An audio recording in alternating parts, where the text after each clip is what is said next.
तो ये हमारी स्टेटेड पोजीशन है कि अफगानिस्तान एक दहशतगर्द मुल्क है, और उसमें हम क्या कर सकते हैं अगर बहुत बिल्कुल से सही, लोग बिल्कुल उसमें सही। ये कलेक्टर चीज़ तो बन रहे हैं। वाकई चूंकि शहबाज शरीफ हमेशा कोशिश करते हैं कि मसले का हल निकाला जा सके, आगे बढ़ सके। लेकिन डॉक्टर साहब भाई, ये जो चीन के साथ मामलात हो रहे हैं, और जिस तरह अफगानिस्तान एक लंबी फहरिस्त है, चीन वहाँ पर जो डेवलपमेंट के, तामीर के, तरक्की के, बहाली के मंसूबे लाना चाह रहा है, ये क्या कर रहे हैं? खुद अपने ऊपर खुद अपने ऊपर कुल्हाड़ी से वार कर रहे हैं?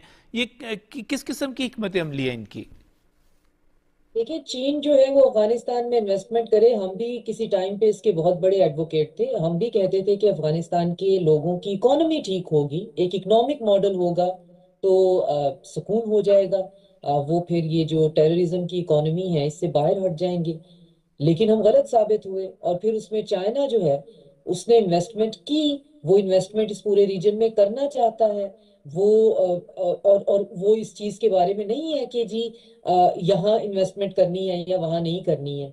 तो अब अगर ये अफगान इंटरिम गवर्नमेंट आला कार बन गई है, इवन एंटी चाइना जो ग्रुप है उसकी भी, और फिर चाइना की इकोनॉमिक ग्रोथ को भी वो सेबोटाइज कर रही है, ना सिर्फ ये कि सेंट्रल एशिया में बल्कि पाकिस्तान में, बल्कि चाइना के अंदर भी और ईरान में भी, कहीं भी, कहाँ जहां भी चाइना की इन्वेस्टमेंट है आप इनसे कुछ भी वहां पे करवा लें। तो फिर इन सारे मुल्कों को मिल बैठकर ये सोचना चाहिए।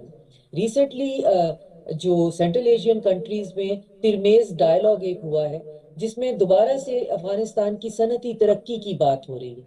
देखिए, सनती तरक्की की बात सबसे पहले पाकिस्तान ने की थी, लेकिन आप देख रहे हैं कि वो ना सिर्फ ये कि वो सनती तरक्की पाकिस्तान की नहीं होने देना चाहता, वो किसी को सनती तरक्की की तरफ इस पूरे रीजन में जाने ही नहीं देना चाहता। तो फिर हमें ये आइडेंटिफाई करता है कि इसके पीछे एक बहुत ब्रॉडर और बहुत बिगर एजेंडा है, और जो जिसके पपेटियर कोई और है।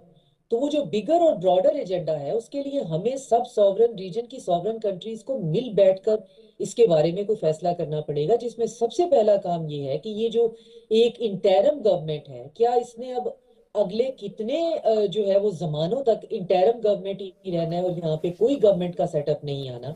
या और ऑल इंक्लूसिव गवर्नमेंट कहाँ गई?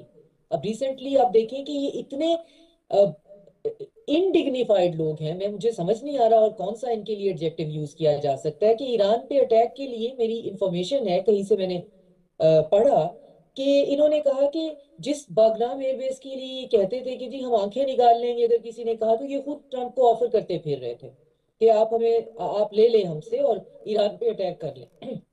तो हम ये बात करते हैं जी इतने लोग इनके हमारे पास रहे, ये हमारे साथ जो है वो एहसान फरामोश हैं, तो ये हर किसी